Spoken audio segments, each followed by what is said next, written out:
Let's bring Leon Panetta into the conversation. He served as White House Chief of Staff to President Clinton and then CIA Director and Secretary of Defense under President Obama. So quite a perspective you'll have to the dynamics going on at the NATO summit from a Chief of Staff's point of view. I'd love to hear that. But also from the point of view of a Secretary of Defense, what do you do with the president who goes rogue with the facts on the world stage? Well, we've never seen anything like this, certainly in my lifetime. And I think the problem is that in the end, this is about protecting our national security. It's about our foreign policy abroad. And it's built on pillars that have been established, for 70 or more years. Pillars of truth, pillars of respect, pillars of strength, pillars of a willingness to cooperate with others. This president basically went in to NATO and attacked every one of those pillars, and I think has undermined the kind of fundamental trust you need in order to be able to protect our national security. That's what people need to focus on. Secretary Panetta, it's Willie Geist. Your comparison is one that a lot of people have made, which is that there is an argument that these countries have to live up to the 2% threshold, and many of them are not. But as you've said, this isn't a country club where some members aren't paying their dues. This is a 70-year-old body that has protected the West, that has historical importance that the president doesn't seem to understand. No, Secretary Gates has raised this issue with regards to 2%. I raised it when I was Secretary of Defense. Others have raised it, and obviously it was a concern that they ought to be contributing more to that relationship. But it's an alliance. It is a national security alliance. As I said, it's not a country club where you pay fees and then get rid of members. It's an alliance, a military alliance. And the reality is that the president ignores the history of that alliance and what it's done in terms of fighting the Soviet Union, bringing down the walls in Germany, helping us after 9/11, continuing to help us in Afghanistan. NATO is important to our national security.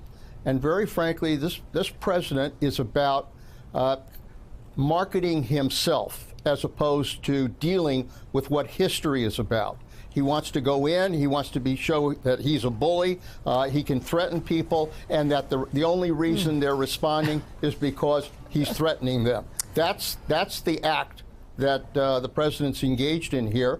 And my concern is it undermines the trust of those we need if we ever have to face a national security threat. Right. Lawrence O'Donnell. Leon, it's Lawrence O'Donnell. I know you've had this moment with presidents before, and that is the moment where you have a very limited amount of time and you're trying to get through to a president on something that you disagree with, in a way that you're trying to steer the president in a different direction. If you could have a moment like that with President Trump, if you could have yesterday, for example, what would you have boiled it down to in trying to convey to him what you think he should be trying to accomplish at that summit? Well, this president, as he did today, taking credit for those nations that have increased their contribution to NATO, I think he does deserve some credit. But he should have started the NATO conference by taking credit for that and then supporting the fact that the NATO alliance is strong, that the United States is committed to it, and that it will continue to provide the security needs for the world. He didn't have to go in and do the attacks that he did yesterday, which undermines the main storyline. So he had to come back today to try to see if he could put that storyline back together again. I think if you're a president that is really trying to pay attention to how you can best present the position of the United States, he could have done a hell of a better job by beginning with a victory speech rather than trying to attack our allies. Bob Costa? Secretary Panetta, what do you believe the Russians are going to, and President Putin are going to try to get out of this meeting with President Trump? Well, I worry about this meeting with Putin because, again, I think that this president walks into these meetings without looking at history, without looking at the fact that he's dealing with an adversary of the United States. The Russians are trying to undermine the stability of the United States. That's been their goal. They're undermining the stability of our Western allies. They are an adversary. I don't think he sees Putin in that light, and therefore he's going to go there a little bit like going into the Kim meeting, shaking hands, showing the world that two large leaders of big countries can come together. And I think Putin will take advantage of that to show the world that, frankly, he can have his way with the United States. That's the problem I'm concerned with, because we've shown weakness here in this NATO conference, and now we're going to go to Russia and show weakness with Putin. That is a terrible message to send the world. So we have been serving as fact checker to Donald Trump. We have someone also helping us out here who happens to run France. Willie, breaking news. Well, this is extraordinary. We watched a 40-minute press conference where the President Trump declared that he'd changed NATO and got everybody to pay up and pay more money. French President Macron has just denied President Trump's claim that NATO powers agreed to increase defense spending beyond previous targets. So he watched that press conference and said, I didn't agree to any of that. And now Donald Trump will tweet against him as he did against Trudeau, maybe accusing the French of scuffing their shoes to try to make them sound old. The president knows that Macron does not care. Mr. Secretary, Silly. you know, people like you who have committed your lives to this country, I know you have great respect for others who have done the same, and you understand the difficult walk that they all have to make, the difficult journey. I just wonder what your thoughts are when you see a man who served this country so proudly, in John Kelly, and served this country proudly as your military assistant, sacrificed his own son, and then had to sit through what John Kelly had to sit through yesterday, and grimaced as the President of the United States was tearing our NATO alliance to shreds, and then have the White House claim that he was angry because he is such a petulant small man that he didn't like the cheese that they were serving.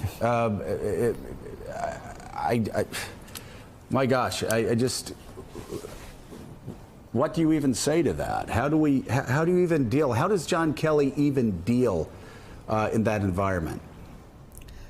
You know, I think that the key to leadership in this country, and I recognize, you know, every president has had to be political, has had to deal with situations, but truth is the fundamental ingredient as to whether our democracy will work or not. If we're not speaking the truth, if we're constantly telling untruths to the American people and to the world, then we undermine our democracy. And in that moment, while the president is ranting at that breakfast, I'm sure John Kelly is thinking, what damage is this doing to our country and to our alliance?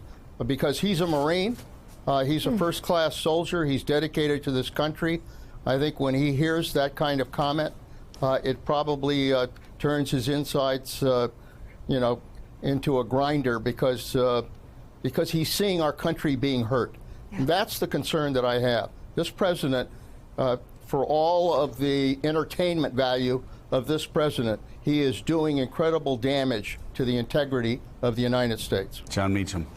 Mr. Secretary, as someone who has dealt with intelligence and had to create theories of the case, help us think about the allegations, the various speculations about President Trump and possible influence by the Russian state or Russian interests on both the campaign and possibly the presidency going forward. How should we think about that?